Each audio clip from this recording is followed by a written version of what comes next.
Hi everyone, welcome back. तो देखिए, हमने लास्ट लेक्चर में कवर किया है हेनरीज लॉ। हेनरीज लॉ का एक्सप्रेशन भी अच्छे से हमने कर लिया था। अब आता है हेनरीज कांस्टेंट। वहां पर KH आया था एक्सप्रेशन में, P is equal to KH into x mole fraction. तो ये KH था हेनरीज कांस्टेंट, इतना आपको पता होगा लास्ट लेक्चर से। अब हम आज करने वाले हैं कि फैक्टर्स अफेक्टिंग दिस KH। ये जो KH है वो किन चीजों पे डिपेंड करता है, कैसे ये चेंज होता है, इस टॉपिक पर क्वेश्चन बन सकते हैं। Very very important. तो देखते हैं फर्स्ट फैक्टर जिसपे KH डिपेंड करता है। फर्स्ट होता है नेचर ऑफ गैस। देखो, जो KH होता है ना, वो गैस के नेचर पे डिपेंडेंट होता है। गैस जैसी ही चेंज करेगी, KH की वैल्यू भी चेंज होती है। सो डिफरेंट गैसेस के लिए KH की वैल्यू डिफरेंट होती है सेम टेम्परेचर पे। अगर आप मान लो टेम्परेचर भी सेम रख लो, ओके, आप डिफरेंट गैसेस देख रहे हो। एग्जाम्पल करते हैं, ऑक्सीजन गैस है, नाइट्रोजन है एंड हाइड्रोजन है। तीनों जो गैसेस है उन्हें आप देख रहे हो सेम टेम्परेचर पे 293 केल्विन रख लेते हैं। 293 केल्विन पे आप सभी गैसेस को देख रहे हो। KH की वैल्यू, इसका जो यूनिट होता है वो प्रेशर का ही होता है। हमने डिस्कस किया था लास्ट लेक्चर में, K बार इसका यूनिट में यहाँ पर मेजर करेंगे। तो यहाँ पर जो ये वैल्यूज आएगी सेम टेम्परेचर पे फॉर डिफरेंट गैसेस, तो आप देखोगे वो डिफरेंट आएगी। यहाँ 34.86 आ रहा है, यहाँ पर 76.48 आ रहा है, और लास्टली फॉर हाइड्रोजन 69.10 आ रहा है KH की वैल्यू। ओके, तो यहां से क्या मतलब आता है, मतलब क्या समझ आता है आपको इस पॉइंट से, कि डिफरेंट गैसेस के लिए डिफरेंट वैल्यू ऑफ KH होता है सेम टेम्परेचर भी अगर आप लोगे तो। ओके, और सेम सॉल्वेंट अगर आप डील कर रहे हो सेम सॉल्वेंट के साथ एंड सेम टेम्परेचर के साथ, ये डाटा है। तो यहां से मतलब कि KH डिपेंड करता है नेचर ऑफ गैस पे। Okay, so nature of gas पे डिपेंड करता है हेनरीज कांस्टेंट।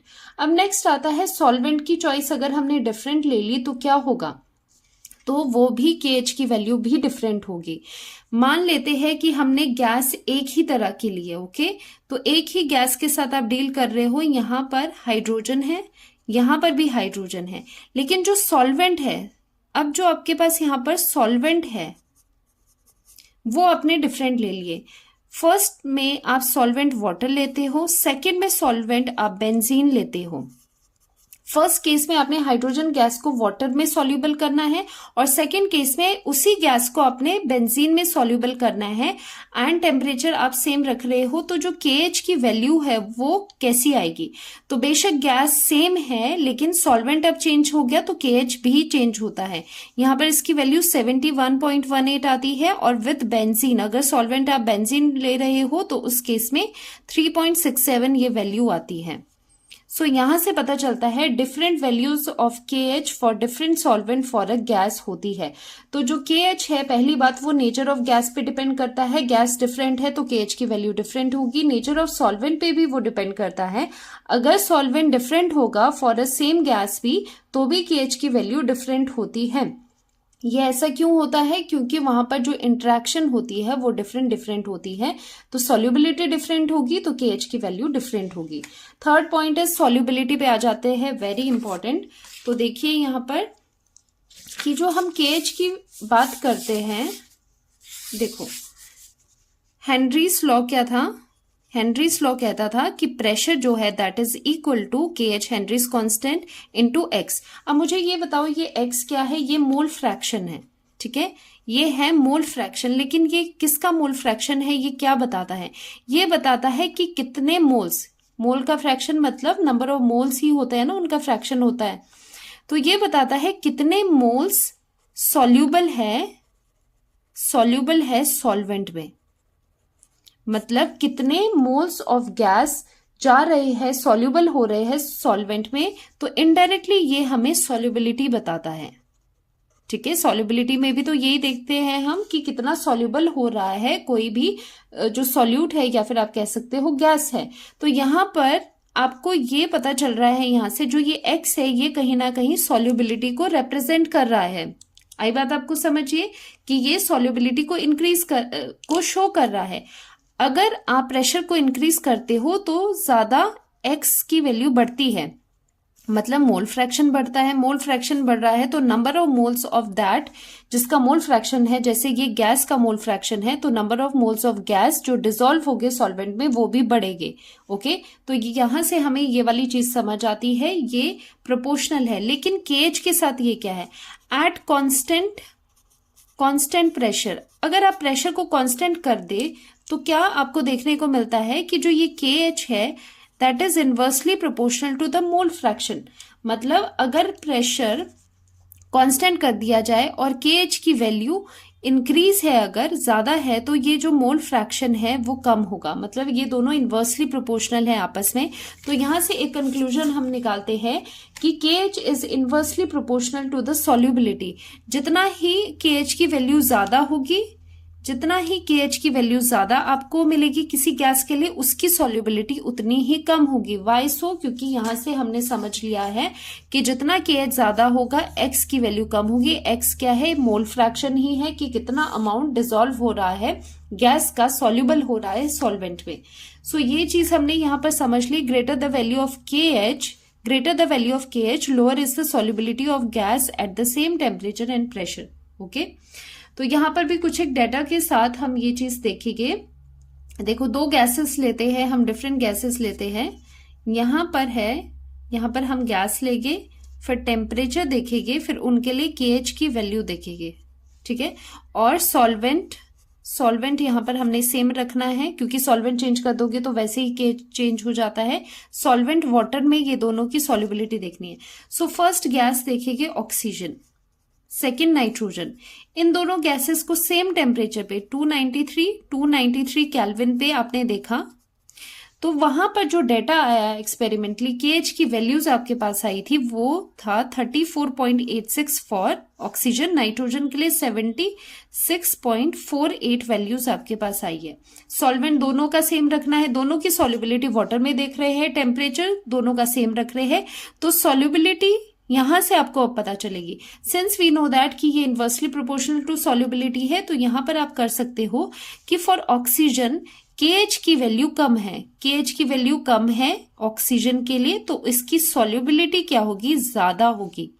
यहां पर केएच की वैल्यू ज्यादा है तो इसकी सॉल्युबिलिटी कम होगी। ओके, तो यहां से भी ऐसे क्वेश्चन आ सकते हैं आपके पास। देखो क्वेश्चन कैसे पूछ सकते हैं आपको क्वेश्चन ऐसे दिया जा सकता है, फॉर टू गैसेस आपको केएच की वैल्यू देंगे और आपको पूछेंगे ये डेटा देके कि आप कमेंट कीजिए कि दोनों में से कौन सी गैस ज्यादा सॉल्युबल होगी किसी एक सॉल्वेंट में। ठीक है, जो भी सॉल्वेंट हो गया, वाटर हो सकता है, कोई और भी हो सकता है, कि कौन सी ज्यादा सॉल्युबल होगी। तो ये नॉलेज आपको रखना बहुत जरूरी है यहाँ पर कि KH is inversely proportional to the solubility. जिसकी वैल्यू सबसे कम है केएच की, उस गैस की सॉल्युबिलिटी सबसे ज्यादा होती है। ठीक है, तो ये रिलेशन आप याद रखेंगे, वेरी वेरी इंपॉर्टेंट।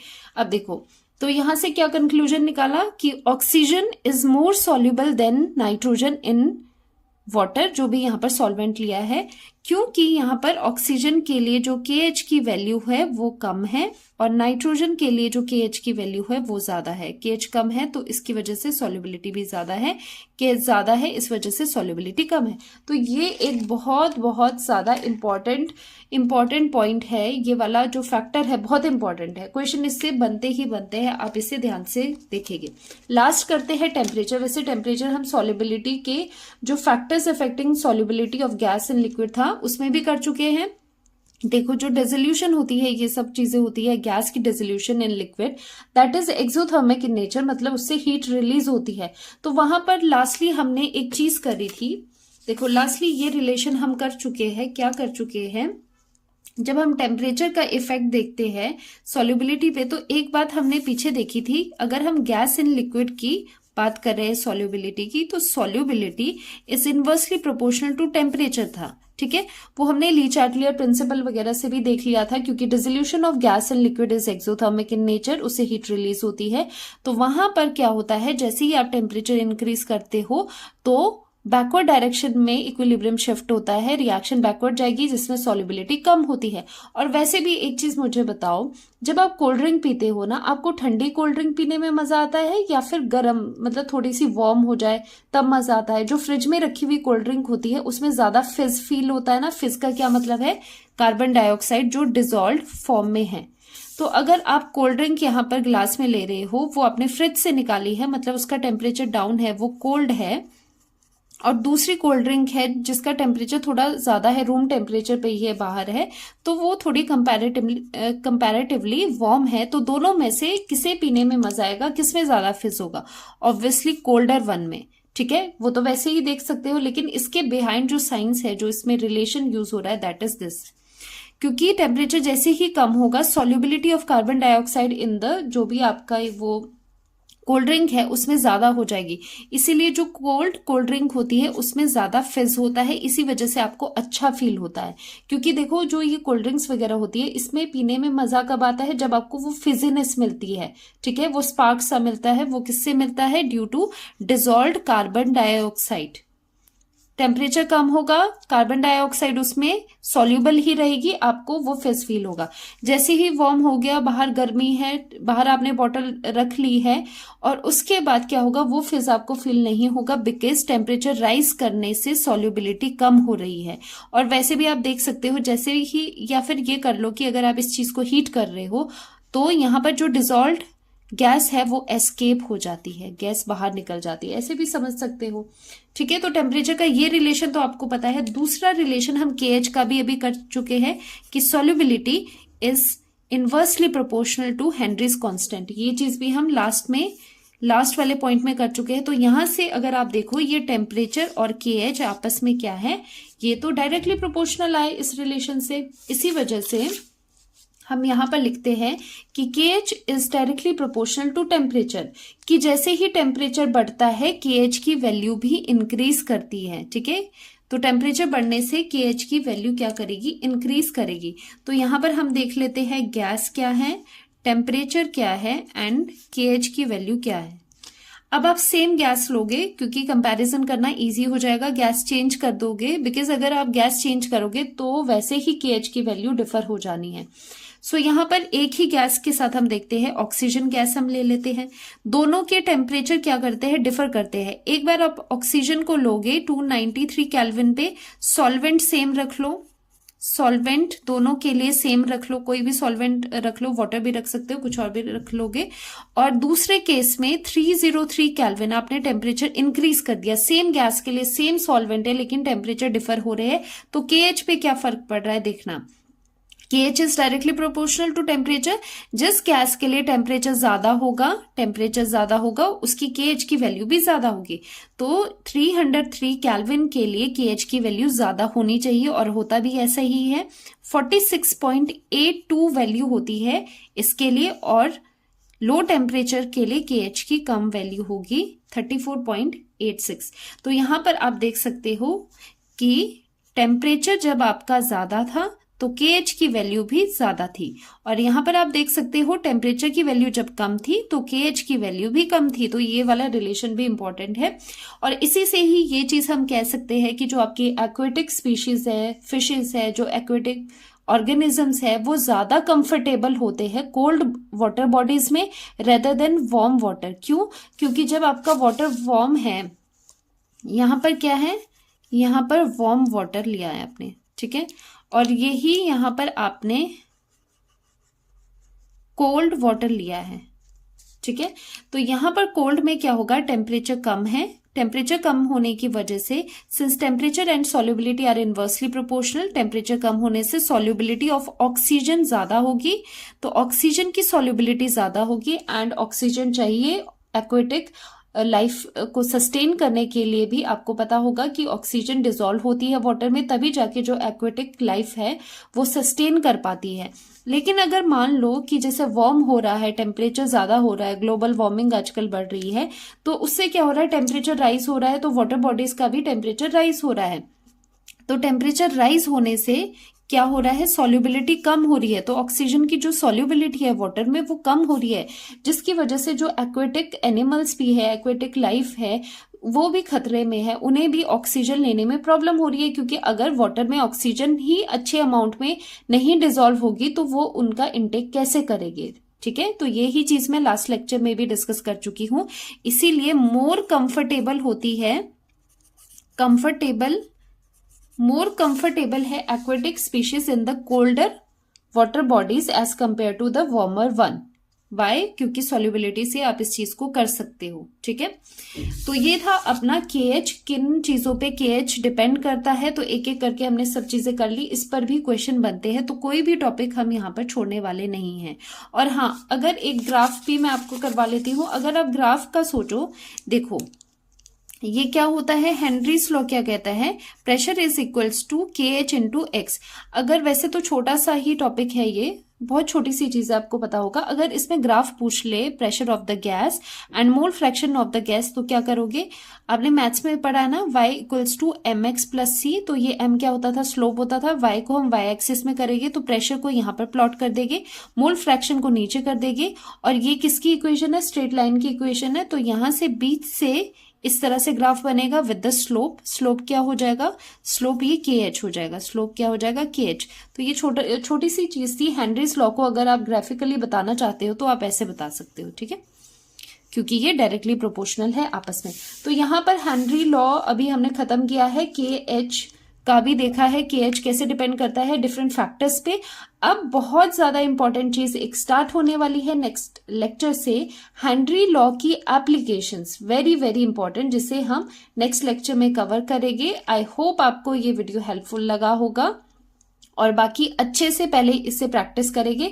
जो जो लेक्चर सीरीज वाइज आपको दिख रहे हैं, और हाँ, अगर आपको ये सीरीज में देखने हैं लेक्चर, तो आप प्लेलिस्ट पे जाके चेक कर सकते हो। वहां पर प्लेलिस्ट बनी होगी क्लास 12 चैप्टर 1 सॉल्यूशंस की। वहां पर सीरीज वाइज अपलोडेड है, अरेंज्ड है सारे लेक्चर्स, वहां जाके आप चेक कर सकते हो। और एक एक लेक्चर अच्छे से पढ़ो, अच्छे से उनका रिविजन करो, तभी आपका कोई बैकलॉग नहीं रहने वाला और आप सिलेबस अच्छे से कवर कर पाओगे। ओके, तो मिलते हैं नेक्स्ट लेक्चर में एप्लीकेशंस ऑफ हेनरी लॉ के साथ। Bye bye, take care.